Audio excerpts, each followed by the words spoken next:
Thank you, man. Can we please get a hand up for that worship team one more time? What is up, guys? For those of you that don't know me, my name is Drakey and James. I am a 19-year-old motivational speaker, and I was born and raised here in Clovis, California. And I'm just so thankful and excited to be up here sharing my testimony. And so get your tissues ready because we're going to get right into it, all right? So my story involves past abuse in my life with my mother. My mom was a drug addict when I was young, and it consumed her to the point to where my father divorced her and took full custody of me at the age of 1. Now, as I was walking through life, I had questions that only she could answer, and I was very resentful and bitter for most of my life. When this church was called Northside, me and my family attended. Me and my dad actually had been baptized in the main building when I was 10 years old. Now, from elementary school to high school, it was all connected, right here down the street. I went to Garfield Elementary, then I went to Alta Sierra, and then I went to Buchanan High School. At Buchanan, I was on the 4-time state wrestling championship team. That's one of the best decisions I made throughout high school. Now, throughout high school, I also lacked a lot of confidence, so I tried to hang with the wrong crowd just to make myself feel better. Some of the people I would spend my time with in high school were very bad influences, with my mom doing drugs and some alcohol abuse in the family. I was so used to that environment, I surrounded myself with people who did those things.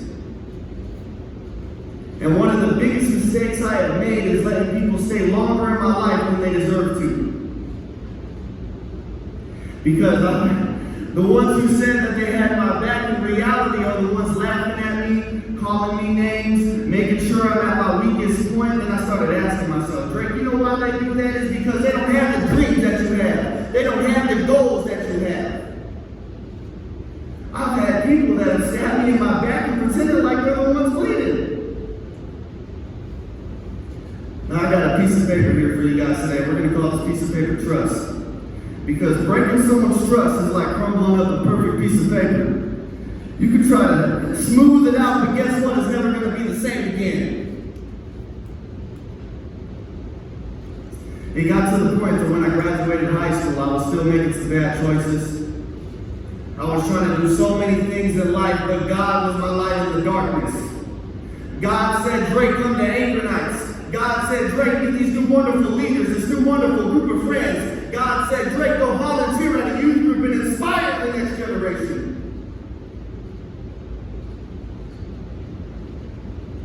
The first night I came to Anchor Nights and saved my life. They say big guys don't cry. That's not true. That's not true.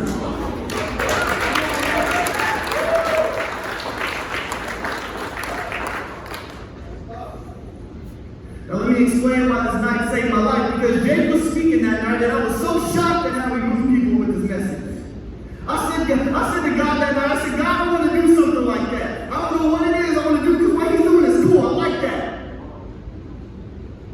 And even when the worship team was singing before that, arms raised, singing their hearts out, nobody was standing still.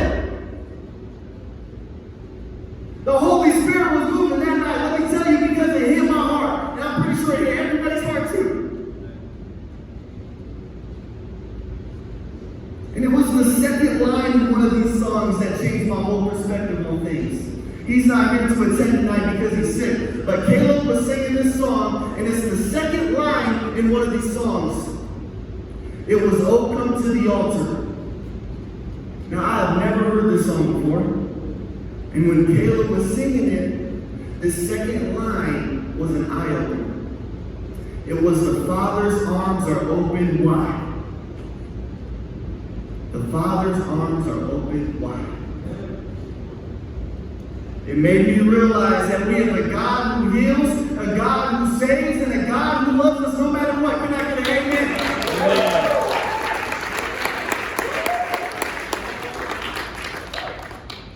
Ever since that night, I've dedicated my life to Jesus Christ.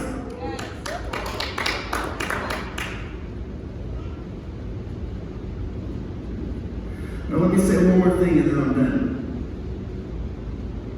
Ever since I was walking along this amazing path with Jesus, I came across one of the best quotes I've ever seen as a speaker. And I encourage you, you don't have to, but I encourage you to write this quote down, type it in your phone, because I guarantee you it will be an eye-opener for you too. Now I'm going to say it twice.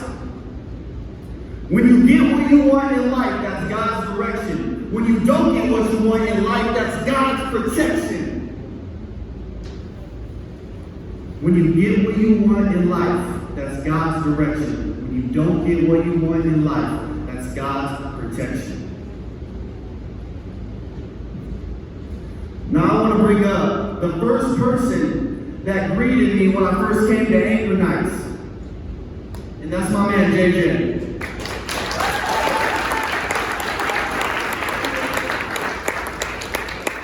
Now let me tell y'all something real quick. When I first came to Anchor Nights, this man right here was the first one that greeted me and made me feel like I was welcome. I don't know if that was God telling him to do that, that was just him, but I felt like I was welcome. And I just want to thank you, man. You're one of the reasons why I'm here today, man. I thank you.